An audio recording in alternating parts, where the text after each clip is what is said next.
Welcome back to our channel, ladies and gentlemen. Kindly subscribe to our channel if you're watching for the first time. Click the notification bell, like our videos, and please help us share them to reach many other people. I want to thank you in a very special way if you are a supporter or a subscriber to this channel. May God bless you. Ladies and gentlemen, in the past few weeks, Kenya has been treated to what I can only call political theatrics, which is full of intimidation and threats. And a man who has earned the name a father of the nation, because that is what the president is called, the father of the nation, has turned to be a father who is threatening the family. And he wants every corner of the homestead to live in fear, including the domestic animals, including the cows and cats. William Samoei Ruto has come out, and like I said yesterday, he has crossed over to the year 2024 with a lot of anger and is fuming with fury. The question is, what is happening with our president?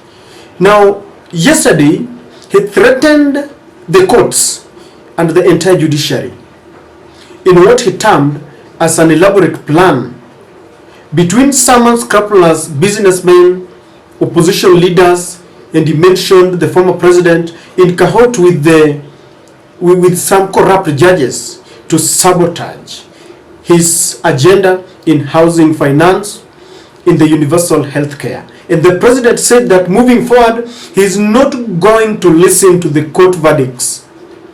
In fact, he said that he's going to move ahead with the universal health care. If you have a problem, ask wananchi. He's going to carry ahead with the housing levy and the affordable houses, and if you are disappointed, ask wananchi. There's a road that he says has been stalled because of some court cases, and he instructed the permanent secretary in the Ministry of Housing and Transport to go ahead and go ahead with the exercise in that road, because he says he is no longer going to listen to the courts. His intimidation and threats attracted very many sentiments from Kenyans living both locally and abroad. And one of the discussions that has been brought forward is the comparison and juxtaposition between the former Chief Justice, David Emeritus Maraga, and the current president of the Judiciary, Madam Koome, hot air. The reason why this discussion has come up is because when the president is breathing fire and threatening the judiciary, the president of the judiciary is a bit lukewarm. She doesn't want to come out and counter the president and tell him on the face that whatever he's doing is wrong. Maraga was a very steadfast man, if you have to juxtapose their characters, and he was very fearless. He was never in bed with the then administration. He called it out the way it was. Maraga for the first time nullified an election that involved a sitting president, Uhuru Muigai Kenyatta, together with William Samoei Ruto. And with all the threats and intimidation, he stood gallantly, brave and steadfast, and ruled against them, something that I don't think there's any other person who can do, and Koome cannot do. Koome instead sided with William Ruto in something that people still feel was a bundled election. If you like, you can open the server. David Maraga believed in the rule of law. Before he left office, he shocked the nation when at some point he advised the then President Uhuru Kenyatta to dissolve parliament for failure to achieve and enact a 2/3 gender rule. And as such, he said that the parliament stood unconstitutionally standing in our country. And it really elicited a lot of debate that maybe this man wanted the country to collapse. But he believed in the rule of law. And then, even in his ruling in 2017, he did not use non-judicial terms like Martha Koome telling us wild goose chase and hot air And I remember senior lawyers said that even if you have to rule against a particular body or a particular person, you don't have to use non-judicial terms, because by the end of the ruling, you really need to leave both the two parties satisfied that even though I lost, it was a fair judgment. So those are the contradictions if you have to juxtapose between David Emeritus Maraga, the man with the heart, compared to that of a lion, and when you want to compare him to Martha Koome. Now, ladies and gentlemen, one of the people who shared their sentiments about Ruto's intimidation is none other than Roselyne Akombe. Akombe took to her Twitter handle and said the following, if you allow me. Actually, this is a quote from David Emeritus Maraga, that the greatness of any nation lies in its fidelity to the Constitution and adherence to the rule of law, and above all, respect to God. Chief Justice David Maraga, 1st September 2017. And I found it very crucial to discuss this tweet by Akombe. The reason I want us to discuss this is because, number one, I have given you an overview, or I've painted a picture on who David Maraga was compared to his counterpart in the current independent office. The greatness of a nation lies in its fidelity to the Constitution. Whenever a president is taking oath of office, ladies and gentlemen, he takes oath of office to protect and defend our Constitution. And in this, I'm not even talking of following and obeying the Constitution. I'm talking of protecting. You see, there is a difference between you obey the Constitution and you protect and defend our Constitution. Our president has not only gone contrary to what he said during swearing in. He's not protecting our Constitution. He is not defending it. He is not following the Constitution. He is mutilating our Constitution. And that is why it is important to look at this. Number two, above all, respect to God. Today, if you ask many of the people who voted for William Samoei Ruto and Rigathi Gachagua, they will tell you the victory was given by God. William Ruto has a church, and our First Lady, Rachel, is a prayer warrior.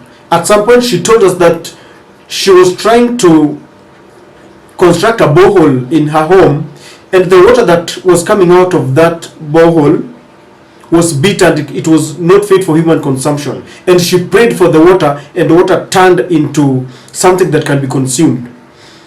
Our deputy president lives with a prophetess in the house, the second lady, Madam Dorcas. And so we are led by people who tell us that they are from God. When we talk about above all respect to God, do you think William Ruto and Rigathi Gachagua has got any respect to God? The Bible is very clear. I don't know what the Quran says. You cannot pretend to love God and respect God if you don't love the people you live with. And so, ladies and gentlemen, this is why I feel that it is very important to discuss this. But what are the threats when the president, who is supposed to protect, who took oath of office to protect our Constitution, is the one mutilating it, is the one who is going against it, and standing in public and threatening our judiciary? Number one, I can assure you that this country will be turned into anarchy. Why should I, for example, respect our courts? Why should I, for example, as an ordinary man, respect court verdicts? If the president himself cannot respect it, then why?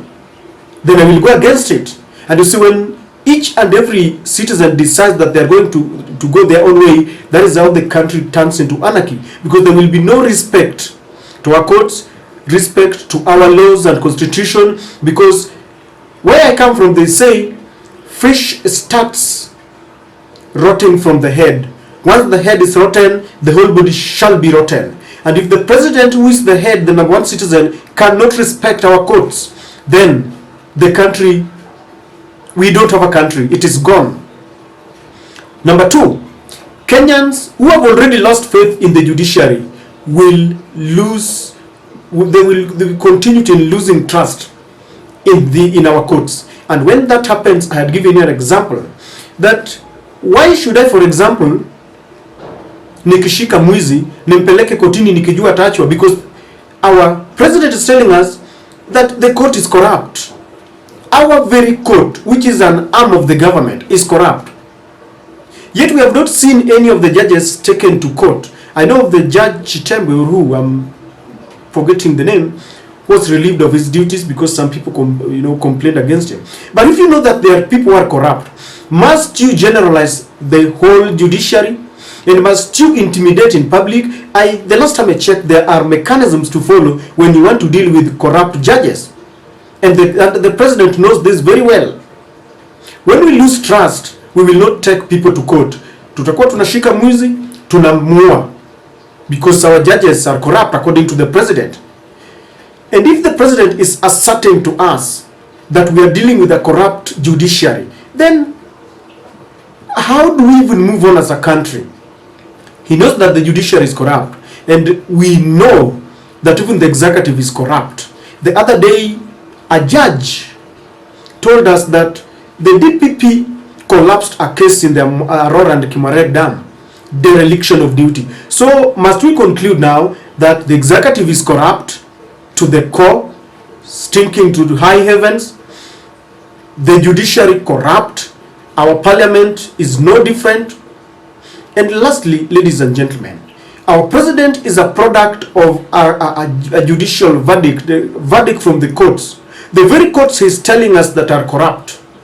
So would we conclude that his victory is null and void? He's in office illegitimately. He's never a legitimate government, because from his mouth, from the horse's mouth, he is leading a branch of government, an arm of government that is corrupt. I know he heads the executive, but the other partner branch is the judiciary. And he spoke with a lot of passion. He himself has said that when you realize that judges are corrupt, then you don't obey them. So, tomorrow, when a verdict has been given, I will not respect, because he has said. And so the president is telling us that he is an illegitimate president because he is a product of a court verdict that is corrupt, that will rule in favor of the highest bidder. This is state capture, because there are cases that are pending in court. The judges are meant to be intimidated, to coil their tails, so that they dance to the tune of the executive. Parliament has been muzzled. Our courts are being muzzled. The DPP's office is no difference. The DCI is no difference. There isn't any independent office that is independent. All of them are dancing to the tune of the executive. Ladies and gentlemen, the greatness of a nation lies in its fidelity to the constitution that our president wants to mutilate, and adherence, strict adherence to the rule of law. The president must respect the rule of law, and above all, let them prove that they respect God by respecting independent institutions and respecting the subjects that they are ruling. I don't know what to think, but that is my check.